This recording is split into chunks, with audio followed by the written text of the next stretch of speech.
Hello student, कैसे हो आप लोग सभी। आई होप आप सभी ठीक होंगे। तो शुरू करते हैं आज का वीडियो लेक्चर। तो हम बात कर रहे थे बायो इनऑर्गेनिक केमिस्ट्री की। तो बायो इनऑर्गेनिक केमिस्ट्री का एक लेक्चर कंप्लीट हो चुका है। तो आज हम बायो इनऑर्गेनिक केमिस्ट्री का सेकंड लेक्चर पढ़ने वाले हैं, जिसमें हम पढ़ेंगे मेटलोपोरफायरिन रिंग कि मेटलोपोरफायरिन रिंग क्या होती है और इसकी कंप्लीट डिटेल्स पढ़ेंगे। ओके, तो शुरू करते हैं आज का वीडियो लेक्चर। वीडियो देखने से पहले चैनल को सब्सक्राइब करें, लाइक करें एंड शेयर करें। तो शुरू करते हैं मेटलोपोरफायरिन रिंग। ठीक है ना। मेटलोपोरफायरिन रिंग क्या होती है? ये एज इट इज़ होती है थोड़ा बहुत किसके जैसे, पोरफायरिन रिंग की जैसे, बट इसमें मेटल जब अटैच्ड हो जाता है, मैंने पिछली वाली वीडियो में भी बताया था कि जब पोरफायरिन रिंग में क्या होता है, मेटल अटैच होगा तो उसे क्या कहते हैं, मेटलोपोरफायरिन रिंग कहते हैं। तुम डेफिनेशन खुद लिख सकते हैं, क्योंकि अगर एक बार समझ में आ गया है तो तुम्हें वो ईजिली तुम अपनी लैंग्वेज में खुद लिख सकते हो। ठीक है ना। अगर तुम्हें हिंदी में लिखना है तुम हिंदी में लिख सकते हो, अगर तुम्हें इंग्लिश में लिखना है तो तुम इंग्लिश में लिख सकते हो। तो इसकी डेफिनेशन ऐसी होगी कि जब पोरफायरिन रिंग में कोई भी मेटल अटैच्ड होगा तो उसे हम मेटलोपोरफायरिन रिंग कहते हैं। ठीक है, ये इसका स्ट्रक्चर होता है। बस अलग क्या है, पोरफायरिन रिंग में यहाँ हाइड्रोजन्स जुड़े होते हैं, लेकिन इसमें यहाँ पे मेटल जुड़ा होगा। तुम कोई सा भी मेटल ले सकते हो। ठीक है ना। अब ये इसका फर्स्ट पॉइंट हो गया स्ट्रक्चर। और सेकंड पॉइंट है कंप्लीट। अभी भी सेकंड पॉइंट यहाँ से बताऊंगी आपको। तो ये है complete detail about metalloporphyrin ring. Metalloporphyrin ring के बारे में कंप्लीट डिटेल में बताना। ठीक है ना। यहाँ पे हो जाएगा it is a microcyclic ligand. ये क्या है, एक माइक्रोसाइक्लिक है। ठीक है ना। साइक्लिक क्यों कहा, क्योंकि यहाँ पे क्या है, कॉन्जुगेशन प्रेजेंट है। डबल बॉन्ड में कॉन्जुगेशन प्रेजेंट है। कॉन्जुगेशन में मैंने बता रखा है कि डबल बॉन्ड या फिर रेजोनेंस कह सकते हो। पिछली वाली वीडियो में मैंने इसी बारे में हल्का फुल्का बात करी हुई है। तो यहाँ पे ये क्या है, एक माइक्रोसाइक्लिक लिगेंड है। सेकंड है 11 पाई बॉन्ड प्रेजेंट है। 1 2 3 4 5 6 7 8 9 10 11। 11 क्या है, मेटलोपोरफायरिन रिंग में 11 बॉन्ड प्रेजेंट होते हैं, वो भी ये पाई बॉन्ड होते हैं। जब सिंगल बॉन्ड होता है तो उसे हम सिग्मा बॉन्ड कहते हैं, और जब यहाँ पे क्या होता है, डबल बॉन्ड होता है, उसे हम क्या कहते हैं, पाई बॉन्ड कहते हैं। और यहाँ पे होता है मैथाइलिन ब्रिजेस, क्योंकि यहाँ पे क्या होता है, 1 2 3 4 4 कार्बन अटैच्ड होते हैं। ठीक है ना। यहाँ पे मैथाइलिन ब्रिजेस कहते हैं इसे हम। और अब थर्ड पॉइंट है 1 HNMR। 1 HNMR यानी कि जब हम मेटलोपोरफायरिन रिंग की NMR की स्टडी करते हैं, प्रोटोन NMR की स्टडी करते हैं, तो हमें क्या मिलता है, यहाँ पे 2 सिग्नल्स मिलते हैं। अब थोड़े स्पेलिंग में मिस्टेक है, आप खुद ही यहाँ पे सिग्नल की स्पेलिंग सही लिख देना। ठीक है ना। तो यहाँ पे क्या होता है, 2 सिग्नल्स मिलते हैं हमें 1 HNMR में। हमें मतलब किसकी वजह से मिलते हैं, पहला मिलता है हमें 8 प्रोटॉन्स की वजह से, और सेकंड सिग्नल मिलता है हमें 4 प्रोटॉन की वजह से। तो जो 8 प्रोटॉन की वजह से सिग्नल मिलेगा वो मिलता है 8 ppm पे। ठीक है ना। ppm के बारे में मैंने पिछले लेक्चर में भी बताया है। आपको पहले फर्स्ट लेक्चर देखना है, उसके बाद सेकंड लेक्चर देखना है। हम यहाँ पे पूरा बायो इनऑर्गेनिक का पूरा चैप्टर पढ़ने वाले हैं, इसलिए ये चीज़ें एक दूसरे से रिलेट करती हैं। तो आप कंप्लीट वीडियो देखिए। ठीक है ना। तो ppm हल्का बता देती हूँ। ppm क्या होता है, ppm केमिकल शिफ्ट की जो यूनिट होती है ना, वो होती है ppm। ठीक है ना। तो केमिकल शिफ्ट की जो वैल्यू होती है उसमें क्या आता है, सिग्नल आता है। ठीक है ना। तो उसको रिप्रेजेंट करते हैं एक तरीके से हम। तो जो 8 प्रोटॉन होते हैं उनका सिग्नल आता है 8 ppm पे, और जो 4 प्रोटॉन होते हैं उनका सिग्नल आता है 4 ppm पे। और जो ये 8 प्रोटॉन होते हैं ना, ये बीटा पोजीशन वाले होते हैं, और जो 4 प्रोटॉन होते हैं वो मीज़ो पे रहते हैं। ठीक है ना, मीज़ो पोजीशन पे रहते हैं। तो अब मैं बता दूं कि यहाँ पे जो बीटा पोजीशन होती है वो यहाँ पे होती है 1 2 3 4 5 6 7 8 हाइड्रोजन्स तुम यहाँ पे क्या करना, रिप्रेजेंट कर सकते हो। तो यहाँ पे क्या होती है, ये बीटा पोजीशन होती है, जिनकी वजह से NMR में 1 सिग्नल देगा। और सेकंड यहाँ पे क्या देगा, मीज़ो 1 2 3 4। मीज़ो पोजीशन पे भी 4 हाइड्रोजन्स अटैच्ड हैं, 1 2 3 4, जिनकी वजह से 4 ppm पे सिग्नल आएगा। और जैसे कि पोरफायरिन रिंग में 2 ppm -2 ppm पे आ रहा था, इसमें क्यों नहीं आ रहा है, क्योंकि यहाँ पे N के साथ मेटल अटैच्ड है, नहीं हाइड्रोजन अटैच्ड नहीं है वहाँ पे। यहाँ पे क्या होता है, वहाँ पे पोरफायरिन रिंग में हाइड्रोजन होता है। इसकी वजह से, क्योंकि प्रोटॉन की स्टडी हो रही है ना, तो प्रोटॉन में उन 2 प्रोटॉन का भी सिग्नल आता था। इसमें तो यहाँ पे कोई H है ही नहीं, जिसकी वजह से यहाँ पे कोई सिग्नल ही नहीं आएगा, इसलिए यहाँ पे 2 ही सिग्नल एब्जॉर्ब होते हैं। ठीक है ना।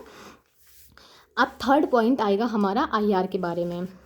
ओके, IR में क्या होती है, नो फ्रीक्वेंसी। यहाँ पे कोई फ्रीक्वेंसी नहीं मिलती हमको, क्योंकि यहाँ पे NH नहीं है, वहाँ पे NH था, जिसकी वजह से हमें क्या मिल रही थी, फ्रीक्वेंसी मिल रही थी। यहाँ पे NH है ही नहीं, जिसकी मतलब जो एन के साथ जब एच अटैच था ना तब जाके फ्रीक्वेंसी मिल रही थी, तो एन के साथ यहाँ पे कोई भी एच नहीं है जिसकी वजह से नो फ्रीक्वेंसी। ओके, अब 5th पॉइंट आएगा यूवी। यूवी में क्या होता है, यूवी का ग्राफ क्या होता है, एब्जॉर्बेंस बिटवीन लैम्डा मैक्स के बीच में होता है। और यहाँ पे तुम दो पॉइंट बनाना कि यूवी में हमें क्या मिलता है, सिर्फ मतलब यहाँ पे कोई ऐसा ग्राफ नहीं मिलता है, क्योंकि वन ग्राफ मिलता है मान के चलो, बट वो क्लियर नहीं मिलता है, एकदम ब्रॉड मिलता है। ब्रॉड में क्या होता है हमें एकदम पता नहीं चलता है, ब्रॉड एकदम गंदा गंदा सा आता है, ठीक है ना, क्लियर सिग्नल नहीं दे पाता है।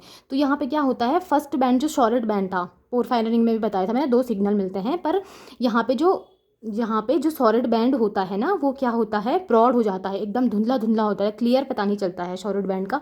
और जो क्यू बैंड होता है ना वो डिसअपियर हो जाता है, वो ख़त्म हो जाता है एकदम।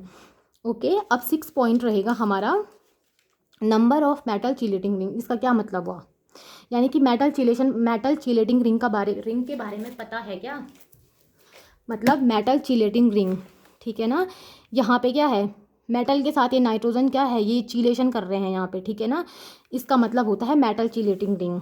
तो यहाँ पे क्या हो रहा है, मेटल चिलेटिंग रिंग की जो नंबर्स हैं वो 4 रिंग है 5 मेंबर्ड की, ठीक है ना। क्वेश्चन आता है ये कि मेटलोपोरफायरिन रिंग में बताओ कि 6 मेंबर्ड की कितनी रिंग है या 5 मेंबर्ड की कितनी रिंग है, इंपॉर्टेंट है, ठीक है ना।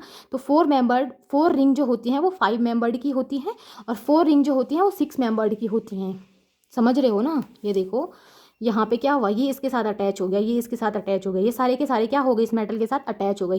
पोरफायरिन रिंग में सारी रिंग क्या होती है, 5 मेंबर्ड की होती है, क्योंकि वहाँ पे कोई भी मेटल अटैच नहीं होता है। लेकिन यहाँ पे मेटल चिलेशन का कॉन्सेप्ट आ जाता है, क्योंकि यहाँ पे क्या है, मेटल के साथ सारी के सारे नाइट्रोजन अटैच हो गई। अब देखो, अब रिंग कैसे काउंट करनी है, मैंने कहा ना 4 रिंग क्या होती हैं, जो 4 रिंग हैं वो 5 मेंबर्ड की हैं। 5 मेंबर्ड की रिंग गिनाओ, 1 2 3 4, ठीक है ना, 1 2 3 4 5, 1 2 3 4 5 मेंबर्ड की क्या है, 4 रिंग है, ठीक है ना। 5 मेंबर रिंग जो है वो 4 हैं, और 6 मेंबर की 4 रिंग है। 6 मेंबर मतलब देखो 1 बॉन्ड 2 3 4 5 एंड 6, वैसे ही यहाँ है 1 2 3 4 5 एंड 6, वैसे ही यहाँ है 1 2 3 4 5 एंड 6, और वैसे ही यहाँ भी 6 मेंबर्ड की रिंग बनेगी। तो 4 जो है 1 2 3 4 वो 6 मेंबर्ड की रिंग बन रही है, और 1 2 3 4 5 मेंबर्ड की रिंग बन रही है। तो इसे क्या कहते हैं, मेटल चिलेटिंग रिंग कहते हैं, ठीक है ना। अब 7 पॉइंट क्या आ जाएगा, stability of metal in ring, कि कौन सा मेटल हम रिंग में रखेंगे जो सबसे ज़्यादा स्टेबल बनेगा, ठीक है ना। वहाँ पे भी तो स्टेबिलिटी का कॉन्सेप्ट आएगा कि कौन सा मेटल सबसे ज़्यादा स्टेबल है उस रिंग में, ठीक है। तो यहाँ पे इसकी ट्रिक है 8 9 89 76 10, याद कर सकते हो, 89 76 10, ये नंबर याद करो। और जो 89 यानी कि 8 पे कौन सा एलिमेंट, मतलब 8 में यानी कि जो डी ब्लॉक के एलिमेंट होते हैं ना, तो वहाँ पे क्या आता है, निकिल क्या आता है, 8वें पे आता है ना, ठीक है ना। तो Ni+2 है, ये Ni+2, ठीक है ना। तो ये D8 हो जाता है, निकिल का क्या होता है, D8S2 होता है ना। तो निकिल का जब इलेक्ट्रॉनिक कॉन्फ़िगरेशन करते हो, तो जब D8S2 करते हो, तो जब तुम क्या करोगे, 2 इलेक्ट्रॉन्स दे दोगे, तो ये 8 Ni+2, 9 पे कॉपर आता है Cu+2, 7 पे कोबाल्ट आता है कोबाल्ट+2, ठीक है ना। 6 पे क्या आता है, आयरन+2, आयरन का इलेक्ट्रॉनिक कॉन्फ़िगरेशन क्या होता है, D6S2, ठीक है ना। तो जब तुम 2 इलेक्ट्रॉन दे दोगे तो ये 6, और Zn का क्या होता है, D10 होता है ना, जिंक का D10S2 होता है, प्लस 2 इलेक्ट्रॉन्स दिए, जिसके बाद ये 10 पे आ जाता है, यानी कि D10 हो जाता है, ठीक है ना। तो ये 10, तो ये इसकी शॉर्ट ट्रिक है, यानी कि निकिल सबसे ज़्यादा स्टेबल है मेटलोपोरफायरिन रिंग में। अगर तुम निकिल एटम को क्या करोगे, मेटलोपोरफायरिन मतलब पोरफायरिन रिंग में तुम निकिल ऐड करोगे ना, तो वो सबसे ज़्यादा स्टेबल होता है। तो फर्स्ट पे निकिल है, उसके बाद कॉपर है, कोबाल्ट है, आयरन है, जिंक है, 89 76 10। Thank you. अब हम अगले वाले वीडियो लेक्चर में पढ़ेंगे मेटलोप्रोटीन्स के बारे में, haemoglobin, myoglobin, haemerythrin and haemocyanin etcetera, बहुत सारी चीज़ें हैं। आई होप आपको मेरा आज का वीडियो लेक्चर समझ में आया होगा। तो अगर मेरा वीडियो आपको समझ में आया और आगे मोर वीडियो के लिए आप मेरे चैनल को सब्सक्राइब करें, लाइक करें एंड शेयर करें। Thank you so much.